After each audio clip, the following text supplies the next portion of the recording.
recording on this computer. Okay. Well, welcome to what I'm calling Reflections from Pharmacy Leaders Advancing the Profession. It's my pleasure to welcome today Dr. Barbara Wells, who is Dean and Professor Emeritus from the University of Mississippi. I would describe Dr. Wells as an academic leader. Notable, she's one of the co-editors of the pharmacotherapy textbook, but she's also been a leader in the psychiatric pharmacy practice and education movement. She's also served in the big L positions, past president of AACP and also ACCP, and is really a distinguished academic and teacher. So let me stop sharing and there we go. Well, welcome. So we'll start off with asking the first question. We really would like to learn more about your journey to becoming a pharmacy leader and recognition as a leader. And that could be including key events or people that have influenced you in your journey. So I'll turn it over to you. Well, very good. Thank you, Terry. I can pretty quickly, I think, fairly briefly walk you through my journey, which probably is not all that different from many other people's journey, except in the details. I began with a BS in pharmacy degree from the University of Tennessee, and that was quite a number of years ago. That was back when the BS in pharmacy really was the only pharmacy degree offered, except in Michigan and California. So at that time, there was no opportunity to go on unless I wanted to go into a PhD, a very research-oriented degree. So I worked in hospital pharmacy and community pharmacy for a number of years, about 9 years, and then decided to go back and earn the PharmD, which by that time was unavailable at Tennessee. So I went back and completed that program, which was actually 7 quarters at that time, so a little over 2 years of academic work beyond the BS in pharmacy. Then I completed a residency in psychiatric pharmacy practice, and I was very fortunate upon completion of the residency to be able to step into a faculty position there at Tennessee, because I wasn't very movable at that particular time in my career. My husband had a community pharmacy there in the Memphis area, out in one of the suburbs.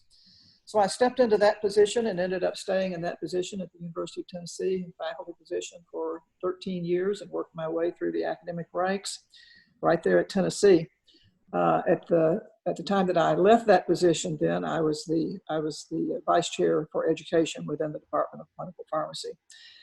And I left there to go to Samford University School of Pharmacy. Ended up staying there about 3.5 years. Stepped into the chairmanship of the pharmacy practice department, which was a very nice opportunity for me. It's an opportunity that I am very grateful to have been afforded. Samford is a very good pharmacy program, a very good program for students to learn pharmacy, and I'm very proud to have been able to work with that faculty. They were needing to convert to the entry-level PharmD program at that time. That is to say, our accrediting agency was no longer going to accredit the BS in pharmacy program. So all of the pharmacy schools were either in the process or had just completed converting to the entry-level PharmD program. So that meant there was plenty of work to do, lots of faculty to hire, lots of relationships to establish. But a funny thing happened to me while I was at Samford, certainly something that I was not expecting to happen. And that is search committees at other schools of pharmacy began to call me and solicit my interest in their deanships as they became available. And I wasn't looking for that to happen, certainly was not expecting for that to happen. But ultimately I decided I should probably interview for a couple of those. And so I did. And I decided to accept the position for the deanship at Idaho State University College of Pharmacy in Pocatello, Idaho. That's southeast Idaho. And if you think about where that is, it is in an incredibly beautiful part of the country. So I went there, and my husband and I had a wonderful 6 years at Idaho State, worked with some incredible people. We had a lot of work to do there, but we had just really amazing people to do that work with. We had some program building to do to strengthen the clinical programs in the Boise area, but also in the Pocatello area as well. And I was very fortunate enough to be able to identify funding to expand the physical plant there in Pocatello. We expanded the pharmacy building, the educational space, as well as the research space, something that I felt very good about. Excuse me. After just 6 years at Idaho, a place that I was sort of expecting to stay at and retire from at some point in time. But after about 6 years, I received a call from the University of Mississippi, and they were trying to solicit my interest in their deanship. And ultimately, they were able to do so. University of Mississippi was a larger program. They had more funding. All things considered, more opportunities, I think. But of course, along with more funding and larger programs, you also have greater needs and greater challenges. But ultimately, I decided to accept that, and I have never regretted it. I've enjoyed those challenges. They were very good for me, and I'm very proud of what we were able to accomplish there. And please note that I say we. It certainly was not me. Deans and presidents of associations in reality accomplish almost nothing on their own. They accomplish what they accomplish in collaboration with other people, including other great leaders. So that was an opportunity I was very, very thankful for. We were able to identify the funds to build a large second research building on the Oxford campus while I was there at Ole Miss. And also to identify the funds and build out a building for the pharmacy practice department on the medical center campus in Jackson, as well as a very large auditorium for the School of Pharmacy on the Oxford campus as well. So there was a lot to do, a lot of successes there that I was able to share with the people that I worked with, who worked so hard to make all of that happen. So my academic career spanned 4 universities, 4 schools and colleges of pharmacy. One of those was a private school, Samford, and the other 3 were public schools. I might mention just a couple of people actually that I believe really had a lot of impact on my career, and one of those was Peggy Hayes. Peggy, I don't know, Terry, I don't know if you knew Peggy. She was my residency preceptor in psychiatric pharmacy practice. Right. And she was on faculty when I accepted the position at the end of my residency, and she became a mentor and continued to be a mentor throughout my career. And I'm very grateful for that. Peggy is still a very good friend. I stay in close touch with her. She's living in San Diego now. I don't know if you knew that, Terry. No, I did not. But Peggy also recommended me to take her place as an editor on pharmacotherapy, a pathophysiologic approach. So that was a great opportunity for me, one I've always been very, very grateful for, one that I learned a lot from. Another key influencer in my career was Joe Dean. Oh. Joe Dean was the dean at Samford when I went there to become a department chair. So he was Dean Dean, also known as Double Dean. Not Dean Square, Double Dean. It could be Dean Square too. Some people call him that. I don't know if they did that to his face or not, but he had a number of deans, as I guess most deans do. I won't tell you what my nicknames were that I didn't frequently hear myself, but I knew they were there. Anyway, Joe trusted me with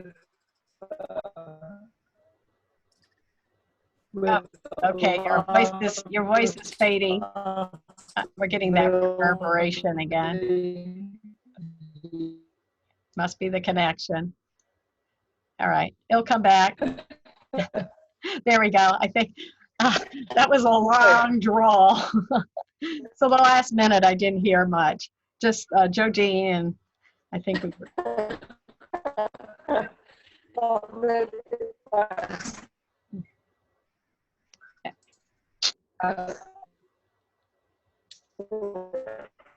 All right. Well, I'm grateful. Just mentioned too that who were utter delights to work with. Perhaps I wouldn't consider them mentors, but they were certainly people that I learned a lot from and were utter delights to work with. So many of those, and one of those was Joe DiPiero. Yeah. I worked with Joe over a 25-year period in editing the books. And I learned a lot from that process, and I'm very grateful for that. Yeah. That's So great. that's sort of the story of my journey. Your journey in a nutshell. Good. Thank you for that. I've asked people what they feel will be their legacy in 20 years. And I rephrase that question because legacy sometimes to people say, what, a legacy? But what were you most proud of in terms of your contributions to help advance the profession? Well, I think that probably is a better way to ask the question, because I have no clue what my legacy would be, and that's probably not for me to decide anyway. But Right. But I can tell you a few things that I'm the most proud of. Again, with the caveat that all of these things were accomplished with other people, working very closely with other people, Mm-hmm. and that's something I would encourage the students to bear in mind, that you can magnify so many times what you can accomplish if you're bringing others along in the process, and if you're trying to help them to become leaders in their own right to help with the work that needs to be done. Mm-hmm. I'm very proud of the fact that I was able to be a dean at two very good universities, two very fine colleges of pharmacy. I was able to work with others to strengthen the educational programs at both of those schools, as well as to expand the research program and to grow their physical plants. And very importantly, I was able to pretty significant faculty at both of those institutions, and along the way to create and for students. And that's really what being a dean is all about, creating opportunities for other people to be successful. I'm very proud of pharmacies, ACCP as well as AACP. And I might just mention that the theme of my presidential year at AACP was leadership development. Right. The board and the committees and I were able to identify some leadership development needs within pharmacy education at all of our schools and colleges of pharmacy. And out of that process, actually during the next year, the staff at ACP developed the Academic Leadership Fellows Program. Mm-hmm. That sort of came out of that focus from my presidential year, and that's a program that I feel very good about. Again, I take no responsibility for developing it, but for providing the initiative out of which that program later was developed by the staff at AACP. That program's now going into its 17th year, and over Wow. the last 16 years, they have provided outstanding leadership training for probably over 500 faculty members who have stepped into and moved up into leadership positions with great responsibility, and they've had tremendous impact on our schools and colleges of pharmacy. Mm-hmm. So that's a program that I'm very proud of. Mm-hmm. I'm also very proud that I was given a chance to serve as chair of the Board of Pharmacy Specialties for 2 years. That was a few years ago, but it was a time when we were laying the groundwork to try to be sure that we were able to recognize more and more pharmacy specialties, and also many more board certified specialty practitioners in pharmacy. And that has happened over the ensuing years, something that I believe has been very good for pharmacy, and more importantly, very, very good for patient care. I'm also, lastly, I guess I would just mention that I'm very proud of the books that I've been involved in editing, along with a panel of other editors, including Joe DePiro and others. Those books, especially the DePiro book, Pharmacotherapy, A Pathophysiologic Approach, has been used by many, many schools of pharmacy in this country and also in many other countries. And I feel that book is, which now of course is available through Access Pharmacy, and I suppose it's probably the way it's most commonly accessed now by students. But I feel that book has had a lot of impact on pharmacy education. So that's probably how I would sum that up. And I think that's a really good summation, because that's what I would have said as well. Thank you very much, Barbara, for that. Now, Thank the you. next question has to do, and you sort of alluded to some, advice for students in their professional journey as they develop as leaders. And again, a few comments. I think you could probably give a lot of advice, but maybe a few key things you'd like to share. I'll try to stifle myself. But you're an educator, that's okay. First of all, I think first and foremost, I would encourage students upon graduation to join some pharmacy associations. It's easy to say, well, I'm a little short on cash this year, or maybe I'll do that next year, or the next year, or the next year, or I'm busy right now, or I've got a lot of debt right now, or, you know, I've got a baby at home. There's a million excuses, but when all's said and done, they really are just excuses. Join pharmacy associations. Join a local association if you have one. Join a state association, at least one, and join a national association, at least one.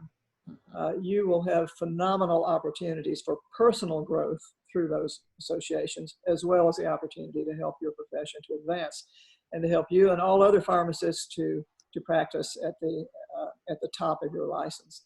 That's something that you owe your profession, and I implore that you do that. It's just extremely important. The second piece of advice I would give you is to tell the truth. Always, always, always tell the truth. Exaggeration is not the truth. Passing along what somebody mentioned to you in the hallway, chances are, is not the truth. Be very careful about what you say. It must be the truth. If you don't tell the truth, even if you get caught in not telling the truth once or twice, even if it was an accident, if you don't tell the truth, you will lose your credibility, and you will only lose your credibility once, because you'll never get it back. So always tell the truth. Another piece of advice I would give is to work hard to develop your communication skills throughout your lifetime. That's one part of learning throughout life. One part of lifelong learning. Develop those communication skills. Communication skills are the most important skill that you will have with regard to developing your leadership skills. Every opportunity for communication is an opportunity to build trust. And without trust, you can't be a leader. No one will follow you if they don't trust you. I would also mention that a part of those communication skills is being a good listener. Remember, communication is a two-way street, so you have to listen as well as speak. Get the input from others. You will learn from others. And if you don't listen to people, if they feel that you don't respect their ideas, and if you don't respect them as a person, if you don't listen to what they're saying, they will not follow you. So you can't be a leader if no one will follow you. That means you have to communicate, including listening to what other people have to say. And lastly, I would just say, good advice that I've always tried to follow is to keep God and family and the best interest of your fellow man ahead of your own personal self-interest and ahead of your own professional advancement. If you keep things in perspective, keep God and family and the needs of other people first and foremost in your heart and mind, and the rest will fall in place. It'll take care of itself. Thank you for that, Barbara. And the last question has to do with COVID-19 and the pandemic. Now, this is a history course. In 20 years, we'll be studying the decades of the 2020s. And I believe that one of the highlights of the decade, at least it will be mentioned as a significant factor in our profession as well, is the COVID-19 pandemic. We will probably see that as a turning point in our careers, or our profession, I should say. And how do you see that being? And obviously the question is an opportunity for the profession, but why would we, like we look at other things in history that occur in the world, we say those are turning points that really helped our profession. Right. Well, I think there will be a lot of lessons learned that will have impact on our profession, but I think that will have impact on humanity, hopefully on our country. And the opportunities that we as professionals have within our country. We've just seen phenomenal change in our lives over the last few weeks. changes that that were unthinkable and unimaginable. And I think we're still kind of brain numbed by it. It's just hard to believe that we find ourselves in this place. And I hope we have learned a lot from the mistakes made. I hope that we pharmacists have. I hope that all Americans have. But in all honesty, I'm not certain that we've learned a lot from those mistakes, because we know that you have to recognize your mistakes before you can learn from them. And we don't always get the impression that the mistakes are being recognized. And I certainly don't want to go into any political turf here.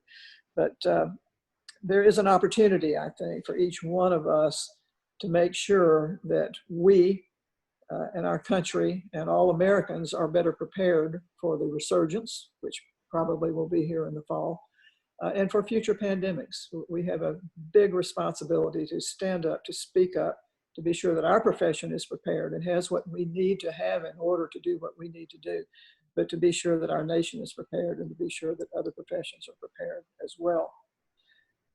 Otherwise, we're not going to be able to minimize the impact of the resurgence, or to minimize the impact of future pandemics as well. We have seen a few rules relaxed over the last few weeks for certain professionals, including pharmacy. For instance, pharmacists we now know are going to be allowed to participate in testing. We still need some guidance and some training on that, but that's going to happen, and no doubt very, very quickly. Pharmacists can now cross state lines to practice in other states where there is need without having a license in that state. I'm hopeful that we see more relaxation of rules, and that after all of this is over, that powers that be, including us, will recognize that there is merit in continuing those relaxed rules for the betterment of our profession and all professions, to help us all to be able to practice at the top of our license, which certainly is always in the best interest of patient care. Something else that we've seen that I think will be a opportunity for us in the future is the growth of telehealth. Telehealth has really grown in respectability, more so than it has been in the past. Of course, there will have to be compensation for services that are delivered by telehealth, whether it's by physicians or nurses, nurse practitioners, or by pharmacists or whomever. But I think we have an opportunity to be sure that telehealth continues to grow after this pandemic is over, and I think it will. I think we have learned something about measures that we should all be taking to lessen the impact of pandemics, such as frequent hand washing, use of hand sanitizer, and refraining from handshaking. We have an opportunity to try to see that some of those things persist beyond this pandemic, and I hope that they will. Right. Because I think it will not only lessen the likelihood of future pandemics getting ahead of us, but probably will lessen the likelihood of the spread of flu and common colds and community-acquired pneumonia and other infections in the future. It would be great if we could manage to not shake hands anymore. That would be the hardest one maybe to give up. It's so deeply ingrained in our culture, but I wish we could do that for sure. Science has advanced so much over the last decade and is continuing to advance during this pandemic, including the science of just how we develop vaccines. If we get a vaccine out in a year and a half, it will be the first vaccine ever developed, even close to that time frame. I certainly hope we can do it, and I hope we can learn enough that we can develop vaccines much faster for future pandemics. So there's another opportunity for us. And lastly, I would just mention the heroism that we have witnessed in the last few weeks. That hopefully has been inspirational to all of us. These people, these health professionals have put other people's health needs ahead of their own safety and the safety of their families. And it is absolutely inspirational. And hopefully it's inspired just phenomenal respect and gratitude toward these individuals that have done that. And I include pharmacists when I talk about these heroes. So if nothing else, hopefully we've learned that public health and safety is everyone's responsibility. Everyone's responsibility. We all have a role to play, and we have an opportunity to capitalize on that in the future. Thank you very much there, Barbara. I really appreciate those inspiring comments.